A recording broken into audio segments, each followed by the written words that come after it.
Fala amigo vascaíno, tudo bom com vocês? Chegamos na segunda semana de agosto, uma semana repleta de notícias aí do Gigante da Colina, e eu vou estar tendo o prazer de passar elas todas para vocês aqui logo após a vinheta.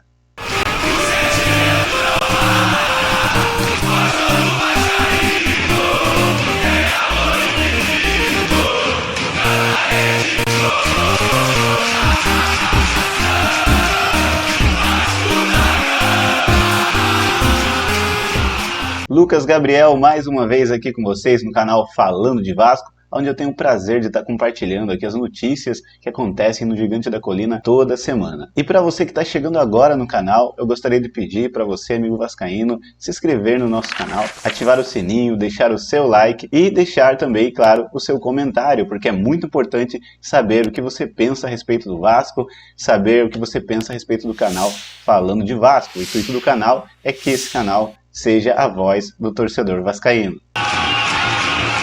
E vamos começar falando do vídeo que o Vasco da Gama divulgou em relação aos bastidores da vitória contra o Grêmio, onde podemos enxergar como o time do Vasco está sendo claramente conduzido e que inclusive mostra mais a respeito da personalidade do treinador Ramon Dias, que transmite muito essa energia de entrega, de vitórias, uma energia realmente de campeão. E o que nos chama muito a atenção é o fato deles falarem que não tem mais desculpas, e o momento é de trabalhar duro e enfrentar qualquer time que venham a jogar, entendendo a camisa que estão vestindo, se impondo e demonstrando a grandeza do clube de regatas Vasco da Gama.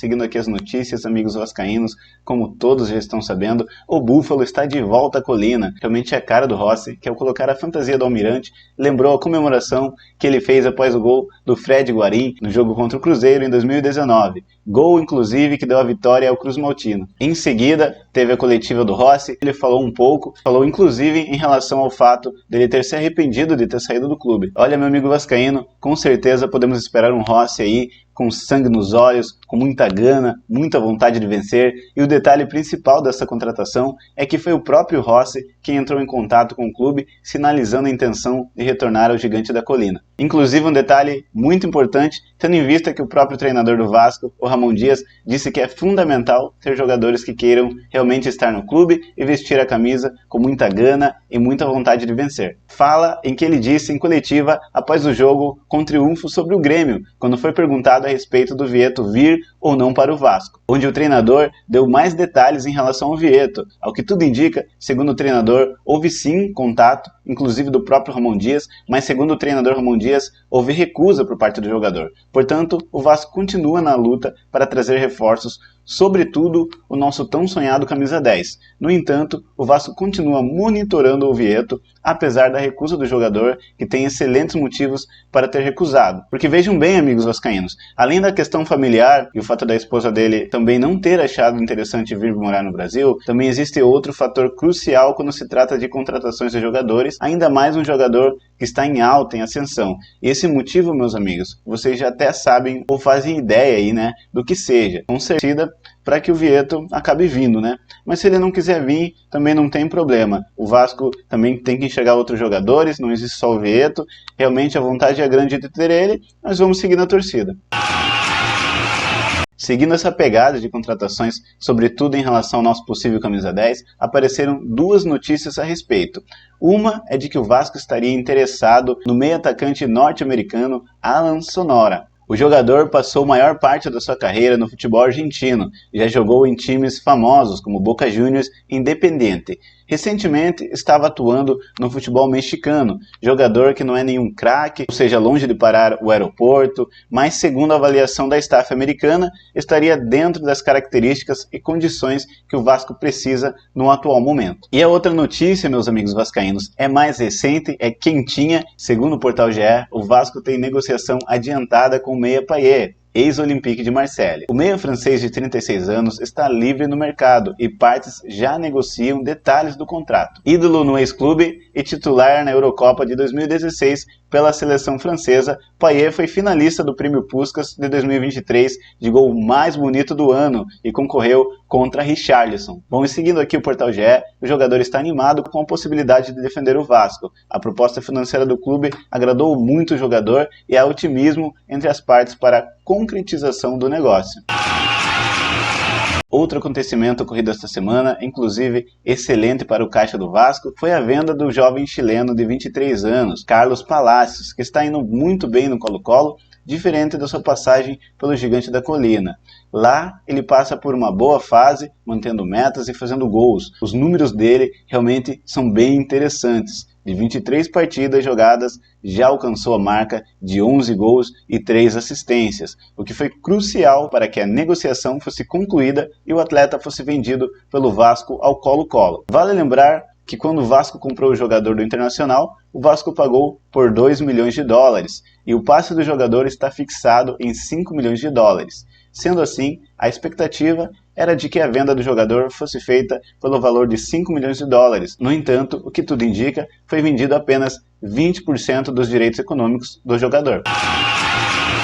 Continuando as notícias, uma notícia que pode animar muitos torcedores vascaínos é o fato de um dos ídolos do Vasco da Gama, o Pedrinho, que atuava como meio-campista e fazia a alegria da torcida vascaína com seus passes e gols, esteve essa semana almoçando na companhia de ninguém mais, ninguém menos que Lúcio Barbosa. Lúcio Barbosa, que como vocês sabem, é o novo CEO do Vasco, até então de maneira provisória. Quem trouxe a público esse fato foi outro grande ídolo do Vasco e grande amigo de Pedrinho, o Edmundo. Segundo Edmundo, o Pedrinho teria conversado a respeito do assunto com ele. Nessa conversa, o Pedrinho disse que a então abordagem do CEO vascaíno, Lúcio Barbosa, teria sido a respeito do interesse da 777 Partners em uma aproximação do Clube Vasco da Gama e também do grupo americano com os ídolos vascaínos. Na sequência, Edmundo conta que não houve nenhuma proposta oficial, mas que tanto Pedrinho como qualquer outro ídolo da história do Clube de Regatas Vasco da Gama aceitariam a convocação de imediato, ou seja, sem pensar duas vezes. Olha, rapaziada, na minha opinião, esta é uma excelente ideia, inclusive já era para ser feita desde o começo, com uma avaliação melhor do clube e da característica do torcedor brasileiro no geral, em especial, é claro, do torcedor vascaíno. Um grande exemplo é o Botafogo, que está aí com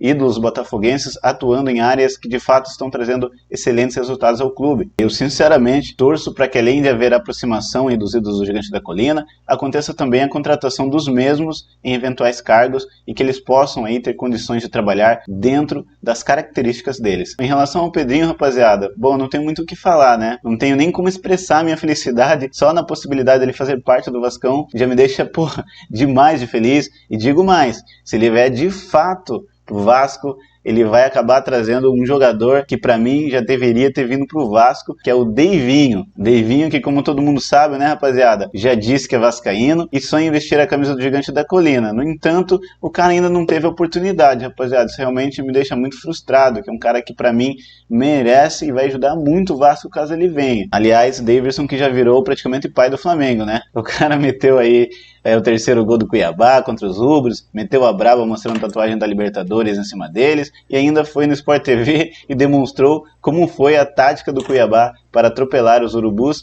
Teve resenha, ele disse que o time do Fla não corre, disse que o Pedro não corre. Se você ainda não viu, rapaziada, corre lá, eu super recomendo assistir esse vídeo porque foi realmente demais.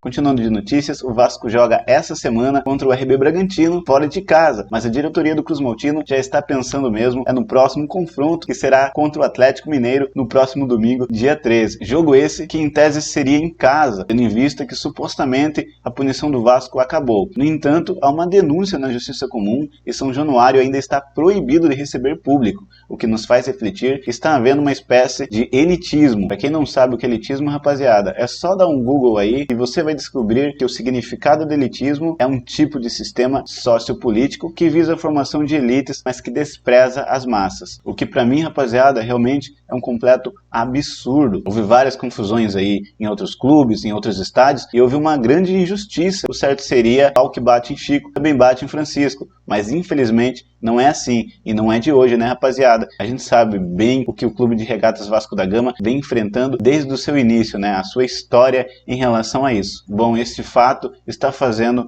com que o Clube de Regatas Vasco da Gama, às vésperas de seu aniversário de 25 anos, procure os atuais gestores do Maracanã, no caso aí o Flamengo e o Fluminense, para que possa ter público no Rio de Janeiro, o que para mim seria uma volta muito top da torcida. O Vasco, que já venceu o Galo esse ano, sair novamente com a vitória, praticamente no seu aniversário, seria realmente uma volta triunfante aí do nosso gigante da colina.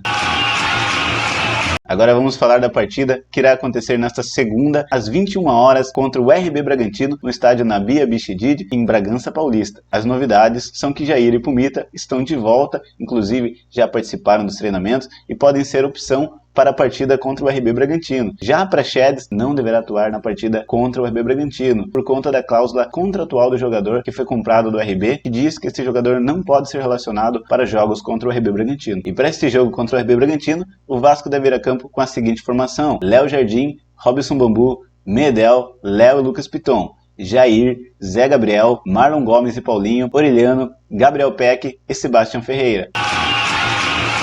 É isso aí, pessoal. Para você que ficou até o final desse vídeo e já deixou o seu like, não esquece de compartilhar nos grupos de WhatsApp vascaínos e com os amigos e familiares. Para finalizar, fique com um vídeo desse pequeno vascaíno emocionado aí com a vitória do Vascão em cima do Grêmio, com o gol do pirata vascaíno, o Pablo Verratti. Até o próximo vídeo. Se não for no sábado, estarei aqui publicando no domingo. Um forte abraço, que o Vascão triunfe mais uma vez e que nós possamos logo ver o Vasco fora da zona de rebaixamento. Que Deus os abençoe. Fui! Qual foi, cara? O quê? O quê, Pitor? Filho, o quê? Oh, meu Deus do céu. Tá emocionado, Pitor? Por quê? O impossível aconteceu. O impossível aconteceu? Tá feliz? Meu Deus do céu, cara.